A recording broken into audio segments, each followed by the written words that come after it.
Hi, this is J. Sai Deepak. I'm a practitioner of intellectual property law before the Delhi High Court. I am currently a senior associate with Sai Krishnan Associates. I've been working with this firm for the last 5 years. The module that I'll be handling is the module on patent infringement. This is more or less a crisp module which focuses more on aspects of patent litigation as opposed to patent jurisprudence,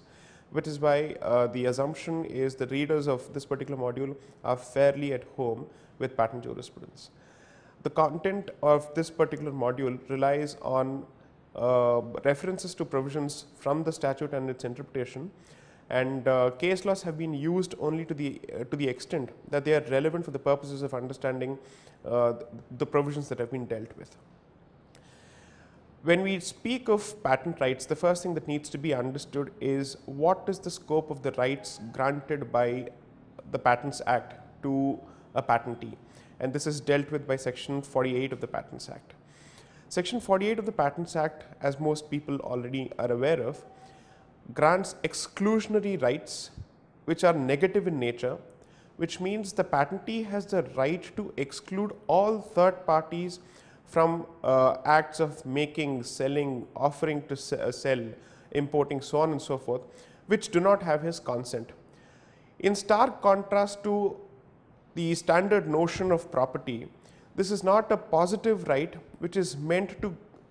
bestow upon the patentee the right to practice something. It is the right to exclude third parties. This is the nature of rights under section 48. Now, as far as section 48 is concerned, it comes with its own set of limitations, and these limitations are more or less conditions contingent to which the right under section 48 can be enjoyed. For instance, section 47 prescribes that the government need not take the permission of a patentee in importing products, importing the patented products and using it as part of its dispensaries, as part of its hospitals, if the patented product is a pharmaceutical product, nor does it need the permission of the patentee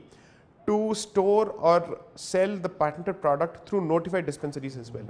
There are a host of conditions under section 47, including the conditions for research.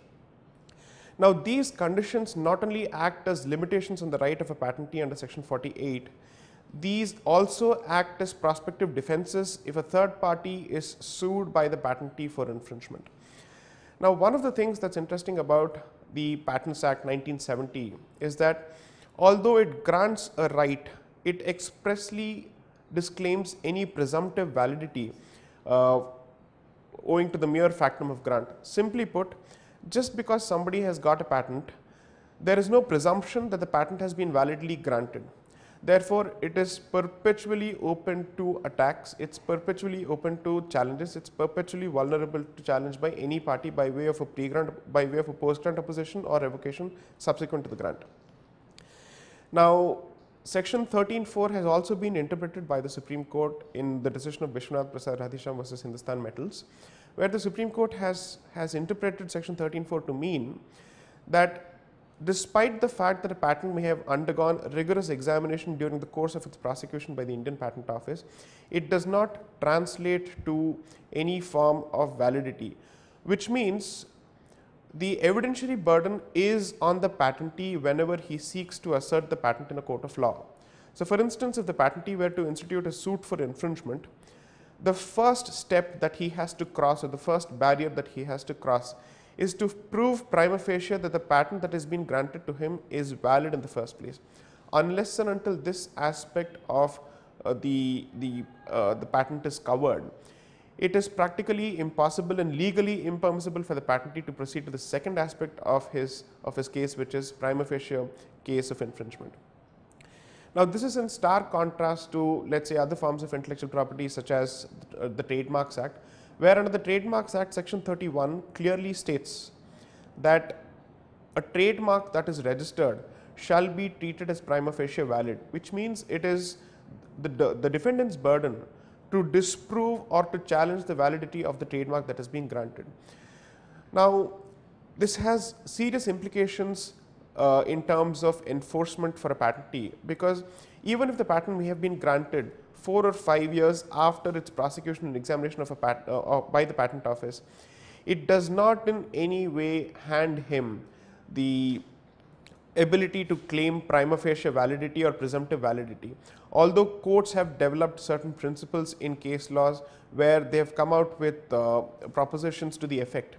that if the patent has been in force for about 6 to 7 years at least a considerable period of time, or if the patented invention has been practiced by members of the industry for a significant amount of time, or the patented invention has been licensed to a significant number of people by the patentees,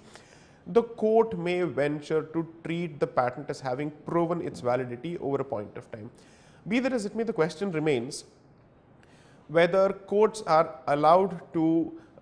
build such safeguards or checks or balances which appear to be extra statutory when there is an express provision such as section 13(4)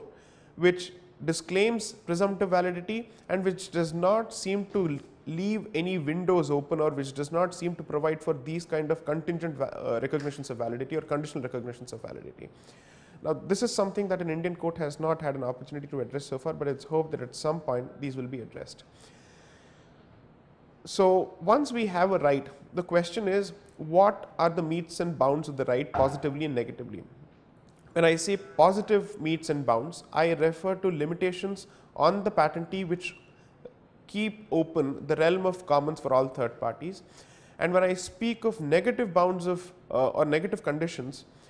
I refer to those instances where a third party has crossed the threshold of the realm of commons and has entered the territory of infringement. Unlike the Copyright Act, which specifically enumerates those actions which would amount to infringement or which would constitute infringement, the Patents Act does not have a single provision that spells out what would amount to infringement of the patentee's right under section 48. Therefore, one can assume, and this would be a logical and legal interpretation or a legal conclusion to arrive at, that anything which amounts to the exclusive right of the patentee under section 48, and if such an activity is undertaken by a third party without the consent of the patentee, it would amount to infringement of the patentee's rights under section 48.